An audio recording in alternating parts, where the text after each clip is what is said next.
పెళ్లికి ముందు లైంగిక సంబంధాలపై సుప్రీంకోర్టు సంచలన తీర్పు ఇచ్చింది. పెళ్లికి ముందు పరస్పర అంగీకారంతో శారీరక సంబంధం పెట్టుకున్నంత మాత్రాన క్యారెక్టర్ను తప్పుపట్టలేమని తెలిపింది. తెలంగాణలోని గజ్వేల్కు చెందిన గాజుల తిరుపతి కేసులో కోర్టు ఈ తీర్పు ఇచ్చింది. కానిస్టేబుల్గా ఎంపికైనప్పుడు తిరుపతిపై ఉన్న ఓ కేసు కారణంగా పోలీసు రిక్రూట్మెంట్ బోర్డు ఉద్యోగ నియామక పత్రం ఇవ్వలేదు. బోర్డు నిర్ణయాన్ని తప్పుపడుతూ ఇవాళ సుప్రీంకోర్టు కీలక తీర్పు ఇచ్చింది.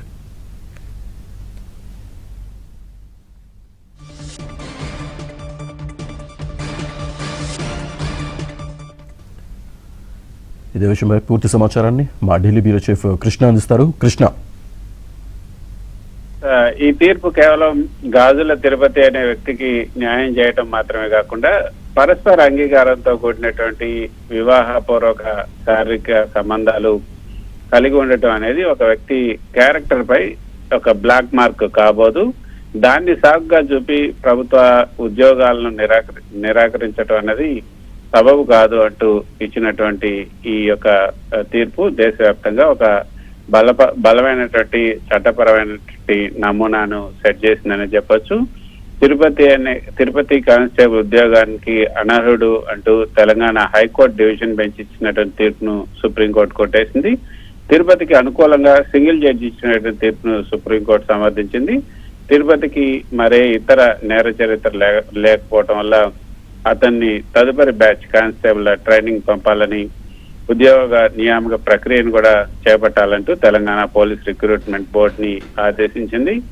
అయితే ఇందులో సుప్రీంకోర్టు చెప్తున్నటువంటి మాట ఏంటంటే, ఒక అభ్యర్థి పైన గతంలో కేసుండి అది అక్విటల్ లేకపోతే రాజీతో ముగిసినప్పుడు నియామక సంస్థ ఆ కేసు పూర్వాపరాలను నిశ్చితంగా పరిశీలించాలి.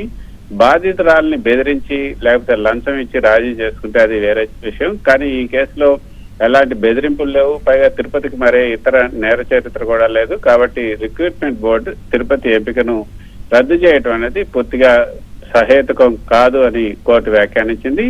అయితే పోలీస్ బోర్డు వాదన ప్రకారం ఇది లోక్ అదాలత్ లో రాజీ పట్టడం అంటే తిరుపతి తన తప్పును ఒప్పుకున్నట్టే కాబట్టి ఒప్పుకున్నారు అన్న వాదన ఏదైతే ఉందో దాన్ని సుప్రీంకోర్టు తప్పుపట్టింది. మోసం అనే నేరంలో బాధితురాలు స్వయంగా కోర్టు మెట్లెక్కి సాక్ష్యం చెప్తే తప్ప అది నేర నిరూపణ కాదు. బాధితురాలే స్వచ్ఛందంగా కేసును ముందుకు తీసుకువెళ్ళకూడదని భావించి రాజీ పడినప్పుడు నిందితుడి పైన బురద చల్లటం అనేది తగదు అన్నది ఈ రోజు ఇచ్చినటువంటి తీర్పులోని సారాంశం. అయితే కోర్టు తన తీర్పులో అత్యంత కీలకమైనటువంటి అంశాన్ని ప్రస్తావించింది. మారుతున్న కాలానికి అనుగుణంగా వివాహానికి ముందే యువతీ యువకుల మధ్య ఉండే సంబంధాల పట్ల అధికారులు సున్నితంగా వ్యవహరించాలని పేర్కొంది. పరస్పర అంగీకారంతో అంటే కన్సెంట్ తో ఇద్దరు అన్మ్యారీడ్ అడల్ట్స్ ఈ శారీరక సంబంధం కలిగి ఉండటం అన్నది చట్ట విరుద్ధం కాదు. కేవలం ఆ బంధం వివాహ బంధంగా మారినంత మాత్రాన ఒకరు మరొకరిని మోసం చేశారు లేకపోతే సదరు వ్యక్తి క్యారెక్టర్ చెడ్డదని భావించలేమని కూడా స్పష్టం చేసింది.